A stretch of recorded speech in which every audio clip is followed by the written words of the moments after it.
आप हमारे युवाओं को कैसे बर्बादी के कगार पर धकेल रहे हैं। हरियाणा का एक एक परिवार, एक एक घर इसका बदला लेगा भारतीय जनता पार्टी और खट्टर साहब से। आपके कोई सवाल है तो आप पूछ सकते हैं। संसद के मामले को कैसे देखते हैं, सुरक्षा के मामले? देखिए, मुझे ऐसा लगता है, आप देखिए इतिहास में 2 ही बार हमला हुआ संसद के ऊपर, दोनों बार भारतीय जनता पार्टी के राज में संसद पे हमला हुआ है। ऐसा क्यों होता है? ये दावे तो बहुत बड़े बड़े करते हैं, सुरक्षा में हमने ये कर दिया, वो कर दिया। देश की जो सबसे बड़ी संसद है, लोकतंत्र जहाँ से चलता है, जहाँ चुने हुए प्रतिनिधि है, अगर उस जगह को आप सुरक्षित नहीं रख सकते तो देश कितना सुरक्षित है ये सोचने की बात है।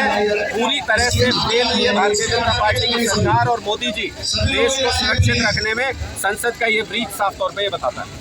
बदलाव जो चल रहा है किसानों के लिए, बेरोजगारों के लिए, आगे अगर सरकार बनती है तो क्या कार्य रहेंगे? देखिए, हमने तो बहुत स्पष्ट तौर पे कहा है, 2 लाख पद इस वक्त खाली है सरकारी हरियाणा के अंदर, और भारतीय जनता पार्टी जो युवा बेरोजगार है उनके साथ मजाक कर रही है। 40 पेपर लीक हो चुके हैं अभी तक।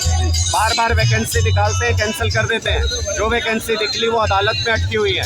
हमने साफ कहा है कि जैसे ही आम आदमी पार्टी की सरकार आएगी, पहली कलम से 2 लाख रोजगार लिखेंगे युवाओं के लिए, और बहुत सारे और फैक्ट्रीज वगैरह और बिजनेसेस वगैरह को हरियाणा में लाके एक एक युवा को रोजगार मिल सके, ऐसा हरियाणा बनाना चाहते हैं। उसके लिए ये व्यवस्था परिवर्तन की लड़ाई लड़ रहे हैं। भाजपा को सत्ता से बाहर करने के लिए आप परिवर्तन यात्रा निकाल रहे हैं। जिस तरीके से चुनावी नतीजे आए हैं और 3 राज्यों में भाजपा की जीत हुई है, देखिए 3 राज्यों का जो नतीजे हैं वो बहुत स्पष्ट तौर पे उससे पता चलता है कि कांग्रेस के बस की बात नहीं है भारतीय जनता पार्टी को हराना।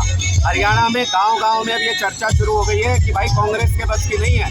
आप खुद सोचिए, तीनों प्रदेशों में बाकी सारे सहयोगी दल इंडिया के, उन्होंने अपने आप को डाउन कर लिया और कांग्रेस को मौका दिया कि सीधी टक्कर में भारतीय जनता पार्टी को हरा सके। उसके बावजूद भी अपने कमजोर नेतृत्व की वजह से, कमजोर संगठन की वजह से और खराब नीतियों की वजह से कांग्रेस पार्टी बीजेपी को हरा नहीं पाई सीधे मुकाबले में।